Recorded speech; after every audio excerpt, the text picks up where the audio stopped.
Awu baholile Nkosi yami, baholile ka-True Organic. Namhlanje nje bebeyibamba abantu imali. Kujwayele ukuholwa mhla ka-15 kodwa kuthiwe nje hhayi ake zisheshe izinto, kusheshe abantu bahole. Ngokusebenza-ke guys awuvele uhole nje, uqala usebenze kuqala mase uyahola-ke.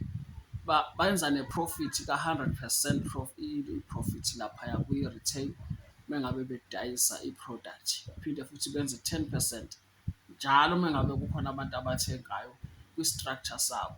Awukuphuthume-ke nawe, thola le juice lena uqale ukudayisa wenze i-profit, uphinde futhi wenze i-commission mengabe urifeya ama-friends akho. Ungazibambezeli, umsebenzi awukho guys, awukho, wona ongekho. Njengoba sizashintshelana i-government nje hhayi kuyabheda guys. I-network marketing ezokwazi ukuthi ithathe le nto iyibeke ezingeni. Uma ngabe kukhona abantu abahola u-24,000 kwi-network marketing, bowuwini-ke umsebenzi lapho kulabo bantu abahola 24,000 plus kwi-network marketing. So wena uzibambezele, wena uhambe ushiswa ilanga abantu bebhizi besebenza ngocingo nje endlini bephosta. No-Facebook nawo ngala uzibekile phansi. Ama-social media nje amanye akazibekile phansi abaholela abantu ngokuba online. Wena yini oyenzayo ezokufakela imali lapho? Nginilethele nangoshuni, ushuni ka-True Organic, i-chlorophyll juice.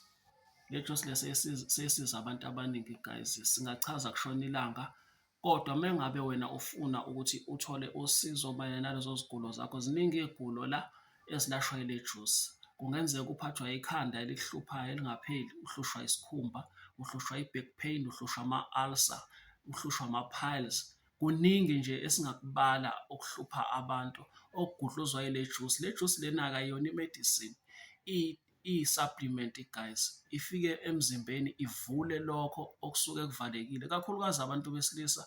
Abanye babo bajwayele ukusebenzisa izinto ezinjengoma-energy drink, gcina sekuvaleke izinto eziningi, bahlushwe izinso.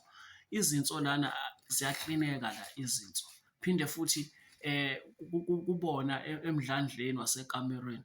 Hhayi guys, kuyashesha yonke into, kuyarinyuweka yonke into, imithambo yegazi guys iyavuleka la kule juice le. Use for zonke, asithi nje use for zonke nje ukuthi uma ngabe usebenzisa ungawusebenzisa anytime, uyavula, kuvuleka izinto ekade zivalekile. Phuthuma-ke uzitholele lu-R60 ibhodlela, uphinde futhi ungakwazi ukuzenzela 100% i-profit mengabe uyidayisa. Mengabe ukhona abantu obalethayo kwibhizinisi, ikhampani iyakunikeza 10% every time mengabe bethenga kule khampani. Asibonge.